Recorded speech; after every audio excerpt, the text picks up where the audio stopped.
my name is Poliakin. The previous session talked about money and how you manage money. I want to talk about how you spend money. I'm doing innovation for many, many years. My background is in the industrial design area, so I know much about consumers and user interface, less about strategics of where to deploy money and how about efficiencies of this. I want to take you through a few case studies that we've done in the last years. In general, we have a group of companies. Namely, it's a group of friends that started 15 years ago to work together. Throughout the years, we developed different solutions to big problems, some of which failed, some of which succeeded. And I want to talk to you about bridging the gap between technology to consumers. From our perspective, and again, this is my personal kind of journey. It's not intended to pitch or to suggest anything other than our own experience. We were very, very passionate about trying to bridge the gap between technology to consumers, and as an Israeli company, which is not very common, to take it all the way through. To take it all the way through partnerships, but to make sure that the user experience is something we're actually in charge of. With that, I want to share with you 4 case studies that we have in different companies we own.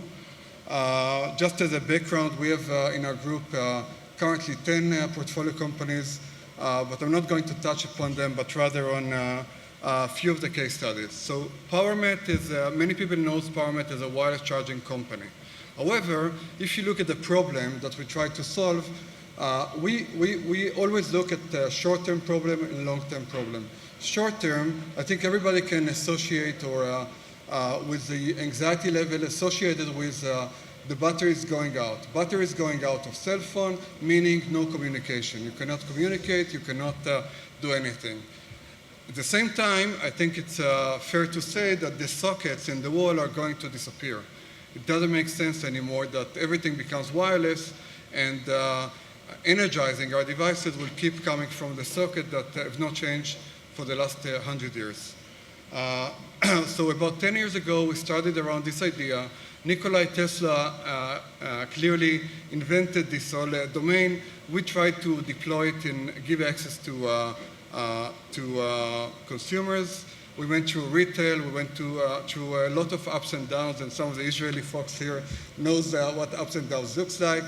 And with some ecosystem partners, I'm proud to say that today more than 500 million smartphones this year came with wireless charging technology within. Venues are offering a managed service, just like Wi-Fi, to allow consumers to charge their phone. And the industry is talking about a $20 billion market within a few years. So again, short-term problem, I'm losing my battery in my cell phone. Long-term problem, sockets are not here to stay. Deployment through partners. Let me show you how it looks. And one last point, even Jay-Z decided to invest in this, seeing the future.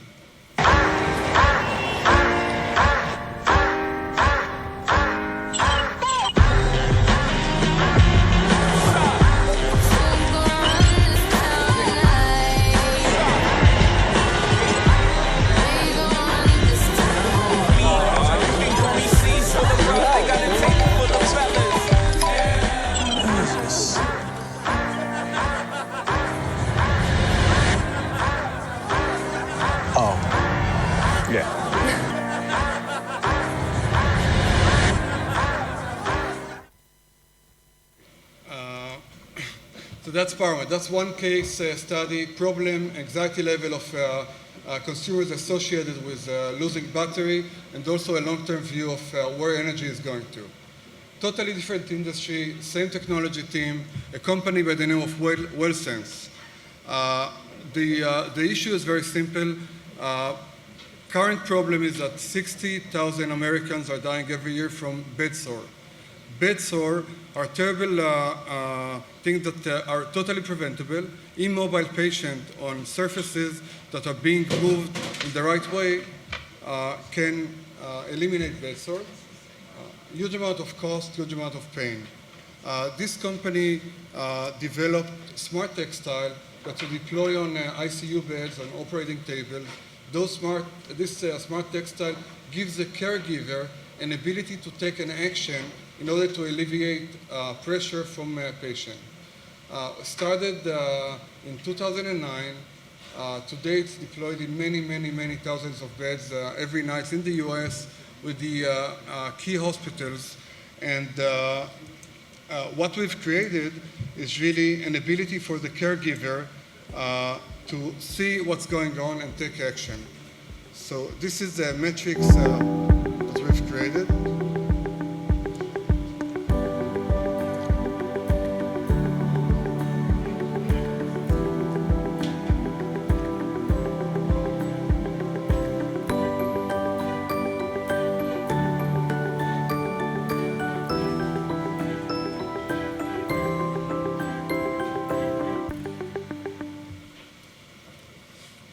Okay, so WellSense, it's one of our innovations. Today, people relate to it as smart textile, IoT device, and cloud-based system management. When we started it, we clearly wanted to give the caregiver a tool which is based on technology that allows for a effective release of pressure to prevent bed sore. The next one that I want to share with you in this short time called Ears of Water. The problem, still today, millions and millions of people cannot have access to clean water. That's a problem. Now, there have been many initiatives from sanitation, big projects to take care of this problem. We took a different angle, which was practically to look at the consumers, specifically in areas where water are not accessible, watch what people are doing today, and by doing that, design something that may work. So just to understand the idea, we clearly took a water tank that can be shipped anywhere, and the consumer needs to pump the water out the same way they're doing it for 2,000 years even. And what's going on inside the mechanism, a UV light is purifying the water, and that allows for 30,000 liters of water. Let's see some of our deployments there.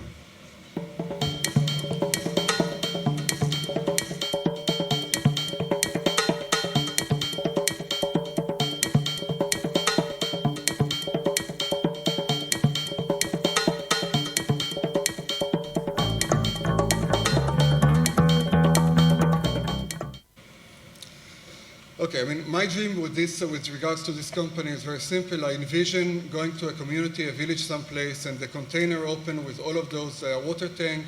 Every family is getting one, and practically this takes care of clean water immediately. And that's something that we're trying to promote. We have a lot of activities already in I think 12 countries, and already saving huge amount of families with this innovation. Again, the idea was to look at what people are doing today and provide real technology that doesn't change the way they do stuff, but rather give them an outcome that is superior because of technology.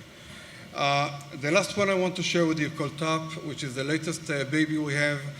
The problem we're trying to solve there is the understanding that over time the output medium of VR, AR, even VR, someone said here, are becoming richer and richer, and there is a challenge to interact, to give input method in a way that is natural and not tied down to desktop with keyboard, etc.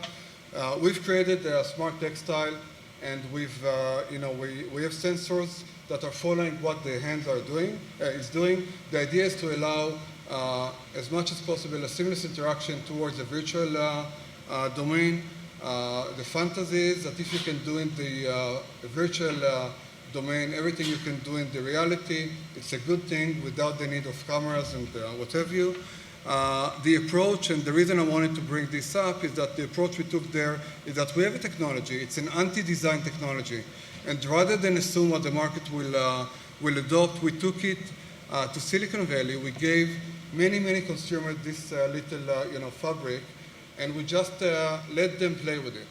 I mean, we went in with some assumptions about what consumers will like. Clearly, what they came back with, was totally different and inspiring in some ways.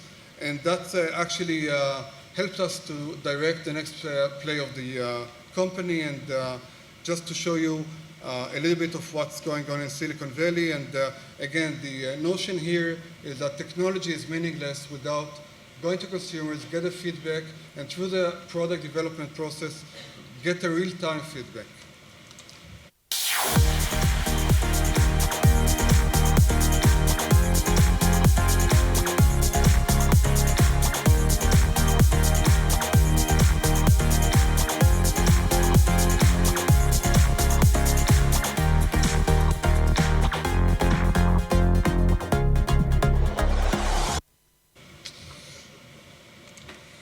Okay, so I tried in a very short period of time to share a little bit of my own personal journey through innovation.